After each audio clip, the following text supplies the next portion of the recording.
Hi, welcome to our channel where we share the most intriguing stories.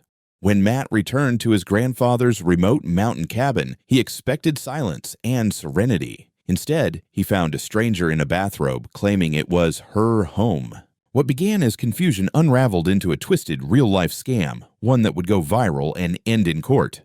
I hadn't been up to the cabin in over 7 months, and every time I turned that last bend in the gravel road, a familiar feeling would hit me. A weird mix of peace and pride. This wasn't just a vacation spot. This was my grandfather's legacy. He built that cabin board by board back in the 1960s, deep in the Colorado mountains at nearly 8,000 feet elevation, with no neighbors in sight, just pine, sky, and the sound of a stream that never stopped running. I was finally bringing someone with me this time, Sarah. We'd been dating for about 5 months, and I figured it was time to show her the side of me that didn't involve blueprints, Austin traffic, or overpriced lattes. As we crested the final hill and the roof of the cabin came into view, I smiled. Everything looked just like I left it. Same timber silhouette against the backdrop of Gunnison's Hills. That is, until we got closer. There was a car. A dusty silver Subaru parked at an angle next to the porch like it had been there a while. The kind of car that belongs to someone who thinks national parks are theirs by birthright. I slowed to a crawl. Sarah leaned forward.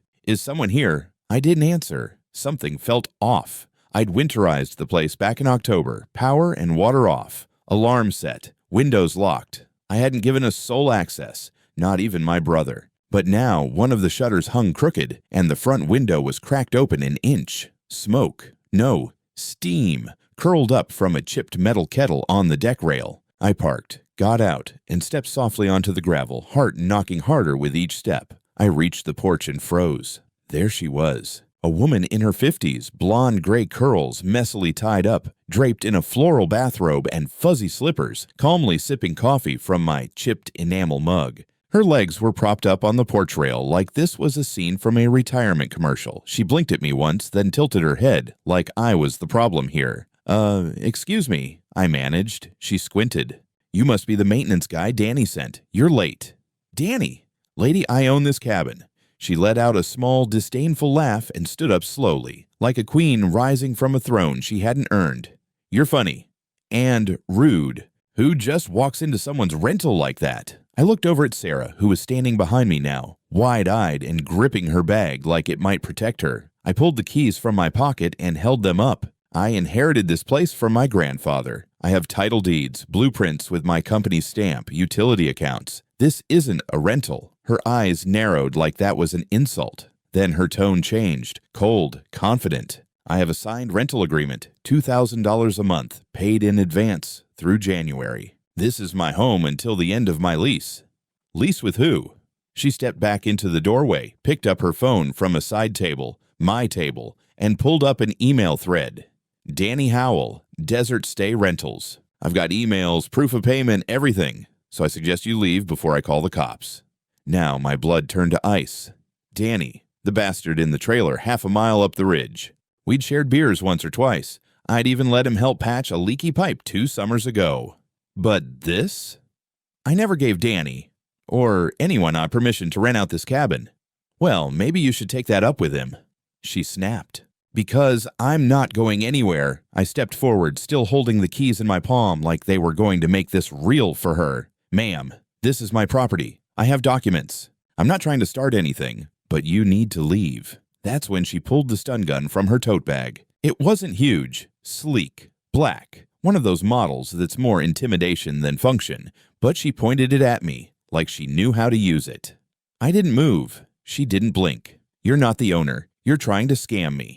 One more step and I'm calling the sheriff for attempted assault." I raised my hands slowly and backed off. Sarah pulled on my arm and whispered, "Matt, come on, we should go." And we did. Drove back down the mountain road in silence, my mind spinning with disbelief. When we reached the nearest town, I went straight to the sheriff's office, armed with my papers, ready to file trespassing charges.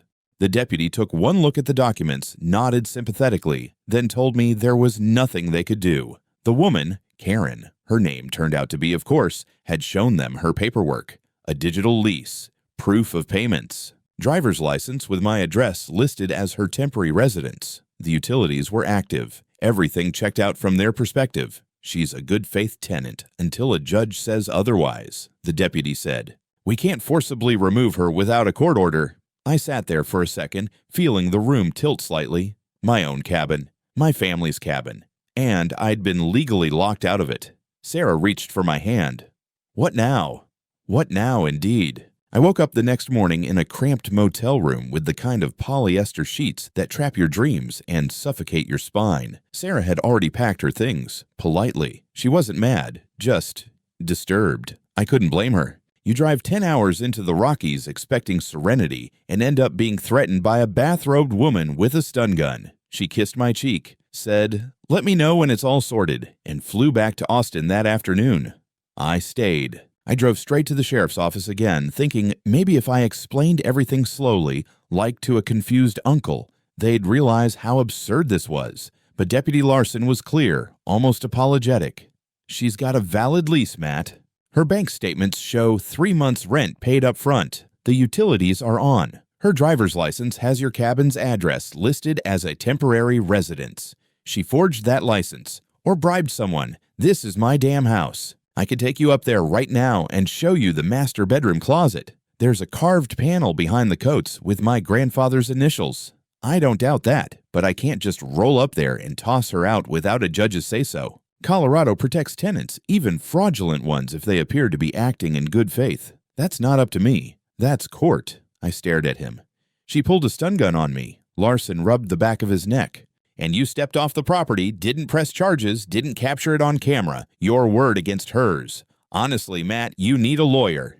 I left with my folder of deeds, blueprints, and a migraine. I drove back up the mountain out of sheer rage. Not to confront her. I wasn't that stupid. I stayed in my truck at the bottom of the trail and just stared at the house through the binoculars, like some bitter ex-husband watching his ex-wife throw a barbecue on the deck he built. The front porch now had potted plants.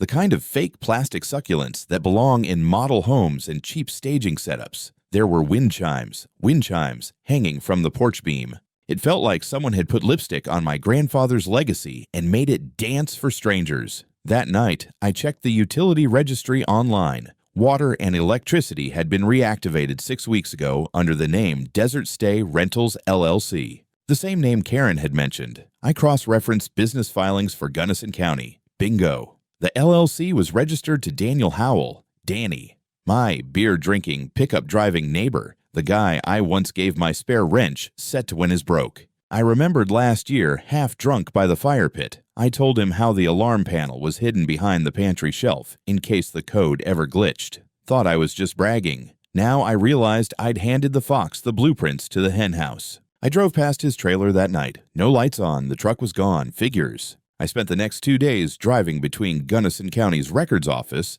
the utility companies, and an underpaid lawyer named Holly Rivera I found through a friend in Denver. She specialized in property disputes, the kind most folks assume only happen in dystopian novels or HOA horror stories. Holly was blunt. You've got the deed, the inheritance chain, and historic occupancy. That's good. But what you don't have is legal possession right now. She's squatting with paperwork that gives her just enough coverage to be labeled a tenant. I stared at her. But she's not. Doesn't matter what she is, Matt. Matters what she looks like to the court. She explained that the alarm had been manually deactivated through the internal panel. The last entry code used? A master override. Someone who knew the internal wiring.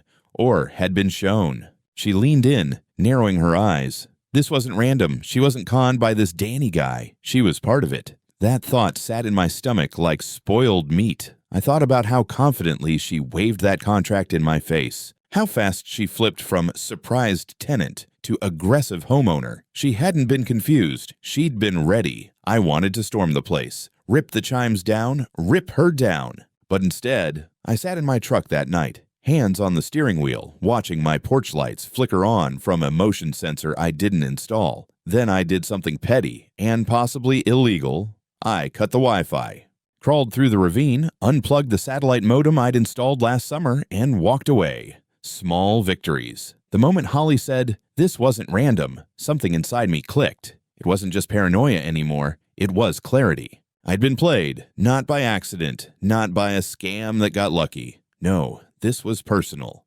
Someone who knew that I wouldn't be up here in winter. Someone who'd been inside the cabin before. Someone who knew exactly where the alarm panel was, what utilities were disconnected, and how to keep things quiet just long enough. Danny Howell. He was the only person who made sense. I'd let him into the cabin 2 years ago when a pipe froze. I trusted him. Stupid. I trusted a man who lived in a rusting trailer and bartered favors for six-packs and leftover firewood. I sat in Holly's office the next morning, staring at the Desert Stay Rentals registration she'd printed. Owner Daniel L. Howell, registered address. The same trailer at the end of my road. You think I can get him on fraud? She shrugged. We can't accuse until we have something recorded or written. But if you want to provoke something stupid out of him, I might know a way. We set the bait. I created a burner email under a fake name and messaged the contact listed for Desert Stay Rentals. Interested in secluded winter cabin. Heard you had one in Gunnison County. No neighbors, no cameras. Cash okay? The reply came within hours. We do. Off-grid. Quiet. No service, so nobody can bother you. $2,000 a month. Minimum 2-month stay. No background checks. Danny's grammar hadn't improved, but I had him. I set up a meeting for Friday night in town at the only bar that served beer cold enough to numb what was about to happen. I wore a hoodie ball cap and mirrored sunglasses. I looked like a paranoid Twitch streamer, but I didn't care. I had a small recorder in my pocket. Holly's idea. He showed up looking exactly like himself. Worn Carhartt jacket, grease under his fingernails, confidence of a man who thought mountain air made him untouchable. Name's Rick, I said, offering my hand. Danny, you looking to disappear for a while? Something like that.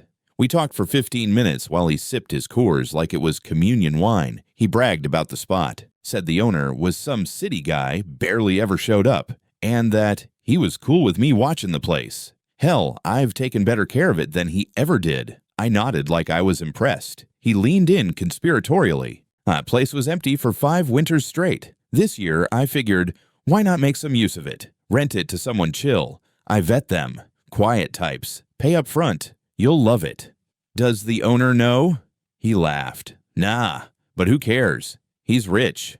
He's got a firm in Austin, probably forgot this place even exists. I held that smile on my face long enough to walk to the truck. As soon as the door shut, I laughed out loud. I had it. Full confession. Admittance of unauthorized rental, false claims of ownership, and maybe even trespassing on tape. But that wasn't the best part, because when I got back to the motel and ran his name through social media archives, I found something that made my skin crawl, an old Facebook post from 5 years ago. Danny smiling in front of a Colorado real estate weekend conference, arm in arm with none other than Karen.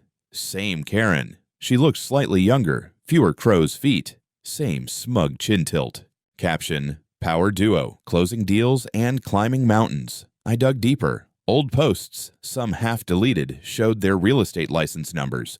Both expired. A dissolved LLC from 4 years ago. Aspen Alpine Properties, LLC. Both names on the paperwork. Karen wasn't some poor victim who got scammed by a mountain lowlife. She was in on it. They had a history, a business, and probably a plan. She knew exactly whose home she walked into that winter. Suddenly, her calmness made sense. Her attitude, her posture. She wasn't trying to defend a fake lease. She was playing a part in a long con they'd run before. I printed everything, made copies, uploaded it all to a cloud drive, backed it up to 3 USB sticks, and sent one to Holly with a single line. They're partners, or were. We're not just dealing with fraud. This is conspiracy. That night, I parked my truck again by the trail. The lights in the cabin were on. She was cooking something. I could see the flicker of the stove through the kitchen window. My stove. She stepped onto the porch with a glass of wine, looked out over the mountains like she owned them, then turned back inside without a care in the world. I smiled. The mountains always bury the truth eventually, but not this time. 2 days after Holly filed our preliminary complaint, I got served. Right there at the motel front desk. A local process server, flannel shirt, clipboard, the usual small-town smile that barely masked the discomfort of handing someone legal poison. Karen was suing me, not just a casual cease and desist, not even a weak demand letter, a full-blown civil suit, trespassing, attempted unlawful eviction, emotional distress, and harassment. $25,000 in damages. According to her declaration, I had burst into her rented home unannounced, brandishing aggression, threatening her safety, and leaving her emotionally devastated and fearful for her life. Fearful for her life. From me. I sat on the motel bed reading it twice, then once more just to confirm I wasn't hallucinating. The pages actually used the words trauma, panic attacks, and male intimidation. My favorite line: the plaintiff, a vulnerable single woman, has suffered ongoing psychological harm from being targeted and stalked by the alleged owner, whose identity she could not independently verify. I wanted to laugh and throw something at the same time. It got worse. By sunset, my name and face were on the Gunnison Weekly's website under the headline, "Woman Claims Threats from Property Owner, Leaseholder, or Victim." Karen had given a statement to the press, a very public statement.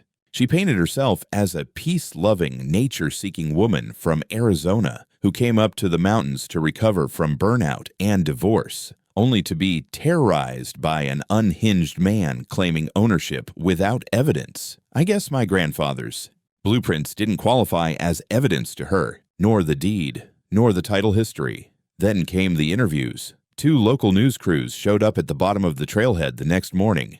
They weren't looking for me. They were there to interview her. Karen stood on my porch, wearing a Patagonia fleece like she'd earned the right to be sponsored by nature itself, and gave a heartfelt monologue. I was just looking for peace and quiet, she told the camera, voice shaking slightly. Instead, I was threatened. I had to fear for my life. I paid rent. I signed a lease. And now I'm being villainized for trusting someone. One of the camera guys panned the lens toward the view behind her, my grandfather's view. It made me physically nauseous. And wouldn't you know it, the vultures came next. A handful of well-meaning but completely uninformed locals formed a small support group on Facebook. Justice for Karen. They wanted accountability, transparency. Proof that I wasn't just some rich developer trying to bully a sweet, older woman out of her safe space. Some anonymous genius even posted my LinkedIn profile, accusing me of weaponizing legal systems to abuse tenancy laws. That one stung. I lost 2 architecture clients in 24 hours. But Holly, thank God for her, didn't flinch. She's overplayed her hand, she said, flipping through the printouts like she was reviewing a grocery list. You don't sue a landowner while standing in his house and then go give press interviews unless you're arrogant or stupid, or both. She had already filed a counterclaim, damages for trespass, unlawful occupation, fraud, and conspiracy. But the real dagger was the evidence we were assembling. We now had Danny's recorded confession, screenshots of the rental correspondence, utility account changes tied to Desert Stay Rentals, LLC, ownership documents with notarized inheritance trail, alarm logs showing manual disarming, photos of Danny and Karen in Vegas, records of their dissolved real estate business. And then Sarah, of all people, delivered the cherry on top. She texted me a link one night with no context, just, "You're gonna love this." It was a cached version of Karen's deleted Facebook post from December, 2 months before I showed up. A photo of a snowy cabin, clearly my cabin, with a caption, "Paradise doesn't have to be expensive. If you know who to trust. Off-grid living, Mountain Queen." Tagged Danny Howell. Karen had deleted it weeks ago, probably when she realized we were coming for her legally. But the internet never forgets, especially not when Google caches your smug crimes for public consumption. Holly printed it immediately and added it to our binder, now thicker than a church Bible. This is the smoking gun. She knew. She planned it. She wasn't scammed. She was in business with him. Even better, Sarah had found a second post, a private comment thread where Karen joked with a friend about how she was finally living like the rich do, but without the paperwork. The comment was dated 10 days before she ever signed the fake lease. I'd been furious before, but now I was focused. Karen thought she'd take this to the public, but soon we'd take it to court and bury her in paper.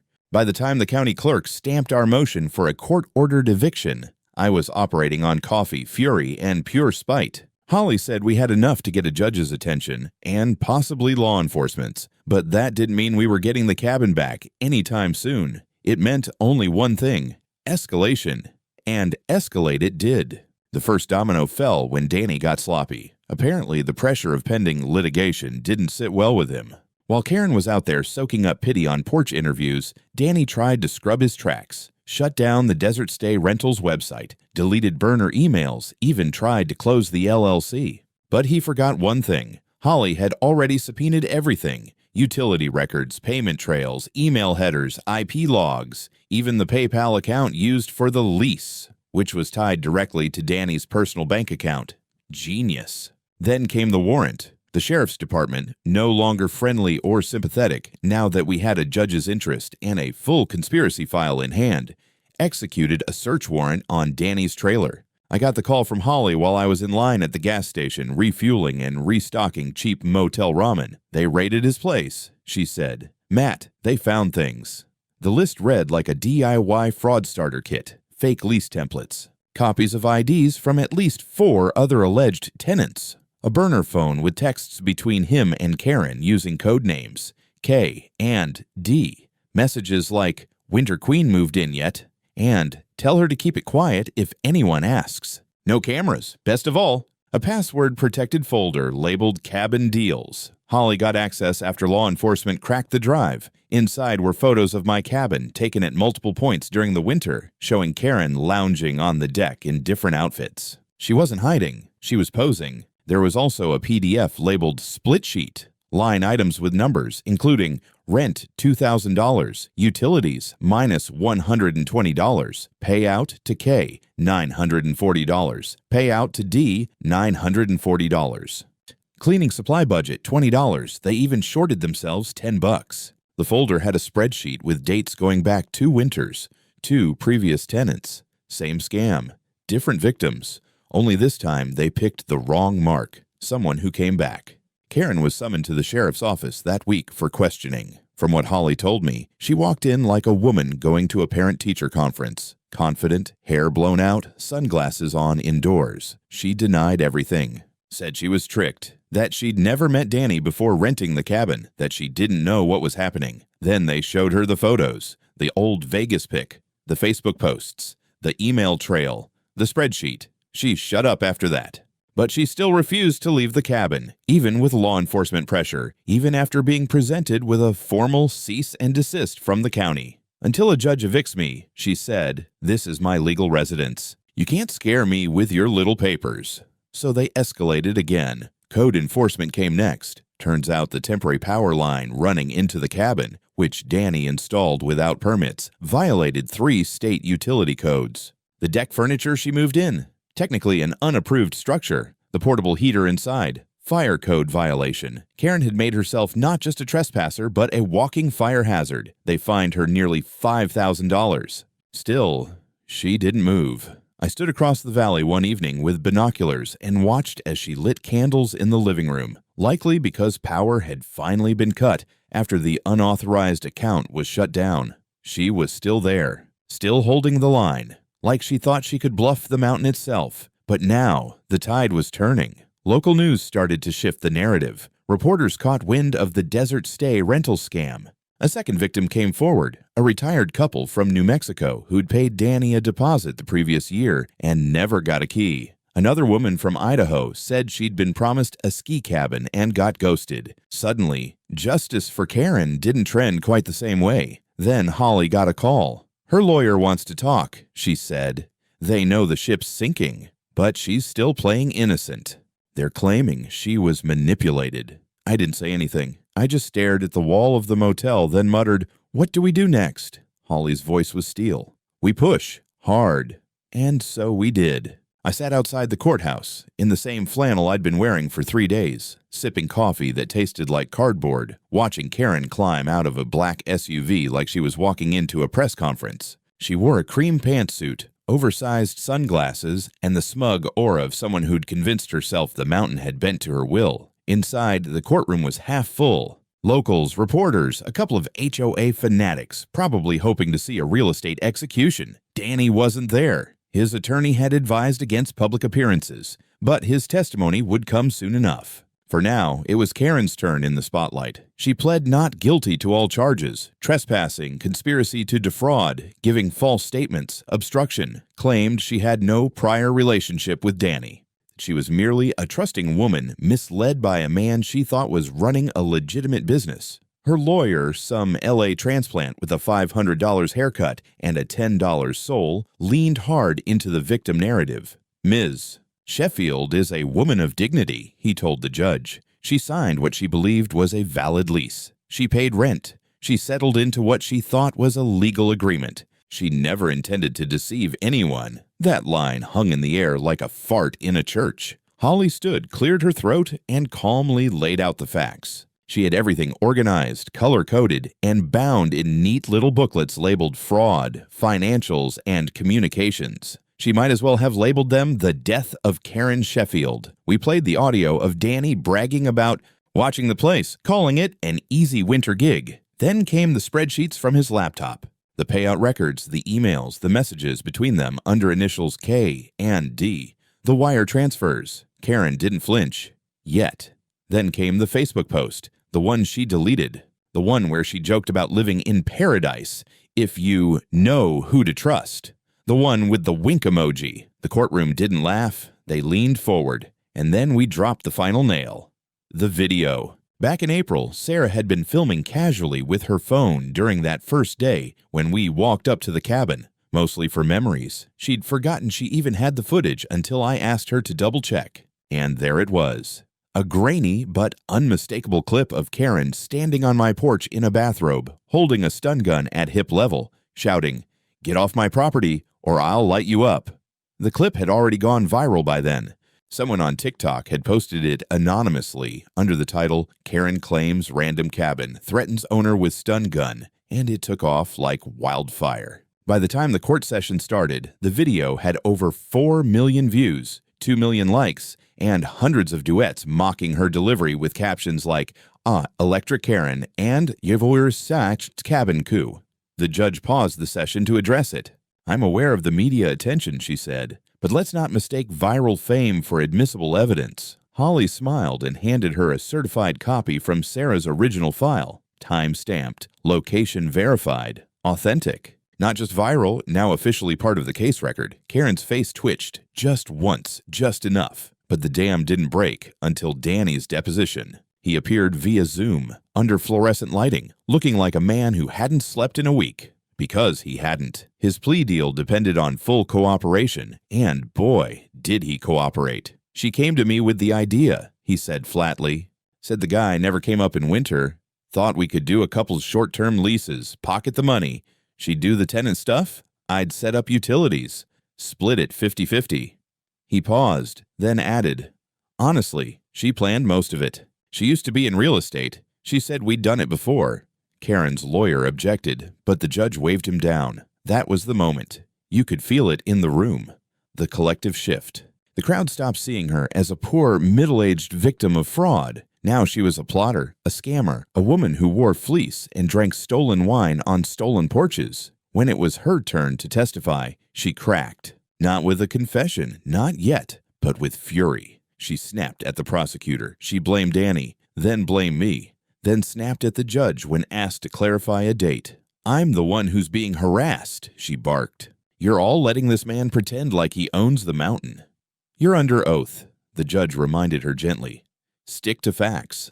She couldn't. The judge called a recess. Holly turned to me and whispered, "She's cooked." As we stepped out into the hallway, someone from a local college newspaper rushed over with a phone out. "Mr. Langston, any comment on the video going viral?" I paused, looked at the phone, and said, "That wasn't even her best performance. Wait until you see part 2. It took the jury less than 3 hours. They came back stone-faced, verdict in hand, and the judge didn't waste time reading through it. Guilty on multiple counts for both defendants. For Danny, conspiracy to commit fraud, unlawful subletting, wire fraud, and falsifying tenancy documents. For Karen, unlawful occupation, obstruction of justice, filing a false police report, and, my personal favorite, menacing with a weapon. 11 years. That's what Danny got. 11 years in a federal facility, plus restitution, plus a lifetime ban from operating any business involving property or rentals. He looked resigned, not shocked. Like he'd been expecting this moment since he started forging lease agreements in his moldy trailer. Karen's sentence was lighter, but not soft. She got 3 years probation, a suspended 6-month jail term, 200 hours of community service, and was ordered to pay me $38,000 in damages. That included destruction of property, unauthorized use of utilities, legal fees, and, hilariously, the cost of replacing the porch furniture she threw off the deck after the verdict. She tried to appeal, filed a last-ditch motion claiming she'd been coerced into the scheme.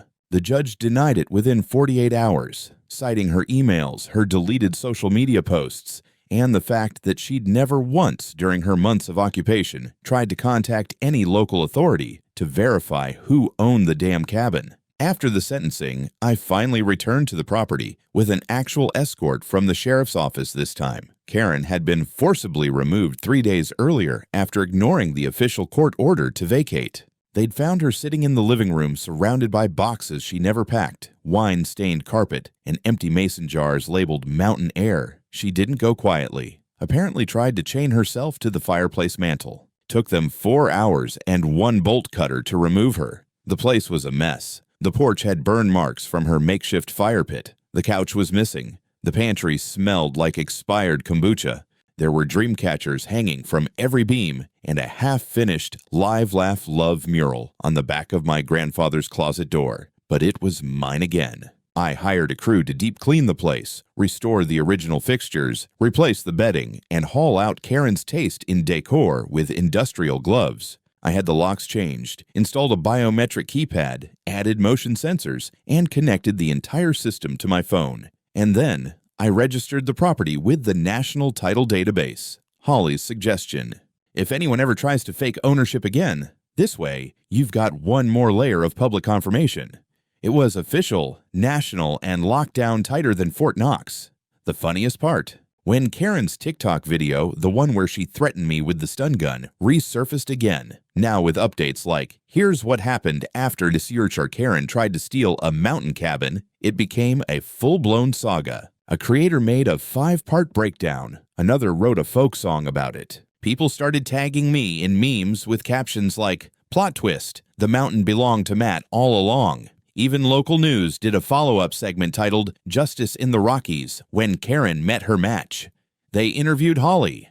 They asked if I'd consider writing a book. I said no, but I did write something.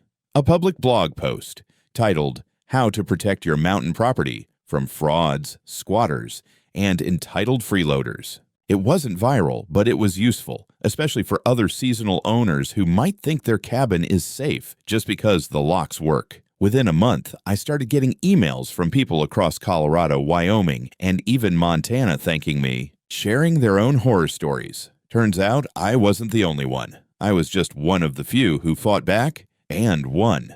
As for Karen, she tried to rebrand online, changed her name, opened a wellness coaching account, started posting selfies with hashtags like "Art Rising from the Ashes" and "Nals Art Healing Through Injustice." But the internet never forgets. Every time she posted, someone would comment, "Did you get permission before entering that space too?" Eventually, she disappeared from social media. Some say she moved to Florida. Others say she tried squatting in a lake house and got chased off by raccoons.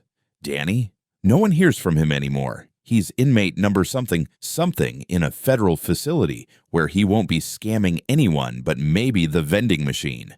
And me? I spent the next few weekends restoring the cabin one piece at a time, rebuilt the deck railing, refinished the floors, hung up my grandfather's old map of the Rockies again, right where it belonged. This time, I added a sign outside the front gate.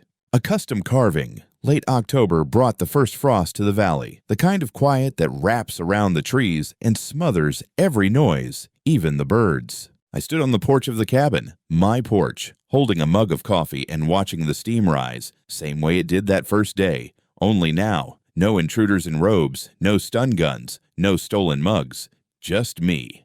And silence. It had been 6 months since the verdict, and almost a year since I first drove up that dirt road expecting peace, and got a psychodrama instead. The court case was over. The TikTok storm had passed. The mountain cabin Karen memes had finally faded, buried under whatever viral chaos came next. But the cabin, the land, the air, the creek down the ridge, it all remained. Still, unmoved, like it had just waited for me to come back. I'd spent the summer restoring more than just the structure. The damage Karen left behind wasn't just physical. There was something corrosive in the feeling of being violated. Someone living in your memories, sleeping in your bed, laughing on your porch while trying to sue you into silence. I hadn't just reclaimed a property. I'd reclaimed space in my mind. I added things to the cabin. A better security system, sure, but also small rituals. Journaling every morning before the sun hit the ridge. A camera trap on the trail, not for safety anymore, just to track the deer. I didn't avoid the porch where she once stood with that stun gun. I repainted it, sanded the boards until the grain came back to life, reclaimed it one layer at a time. Locals still recognized me sometimes, at the gas station, at the feed store. "You're the guy with the cabin," they'd say, usually with a grin. Glad it all worked out. They meant well, but it was always a reminder. Once you go viral, even justice comes with a shadow. I ran into Deputy Larson one morning in town. He bought me a coffee, said he'd been wrong not to believe me sooner. "We see a lot of disputes up here," he muttered, stirring sugar into his cup. But this one was different. He wasn't wrong. A few weeks later, I got a letter from a couple in Idaho, total strangers. They'd seen my blog post about cabin fraud, and it saved them from wiring money to a Craigslist agent for a similar scam in Montana. The man wrote, "Because of your story, we looked deeper. We dodged a bullet. Thank you for speaking up." That letter meant more than any victory in court, but there was one last loose end. While cleaning out a storage bin Karen had left behind in the shed, locked, of course, I found a small notebook, half filled. Real estate leads, doodles, affirmations. On one page, in a looping, confident cursive, she'd written, "Vision, my own mountain space. No rules, no rent. Just mine." Underneath, "Manifest until it's yours." I stared at the words for a long time, folded the page, burned it in the fire pit. Sometimes delusion is louder than truth, but the mountain doesn't care about vision boards. The mountain cares about weather, patience, and the strength of the foundation beneath your feet. Now, when guests come, the rare few I let, they always stop at the new sign on the trail, same one I had carved back in June. People usually laugh, snap a photo, and ask if the story behind it is real. I just smile. Private property not for rent, not for sale, not for Karens and beyond it. The cabin, the stream, the forest, still mine, always mine.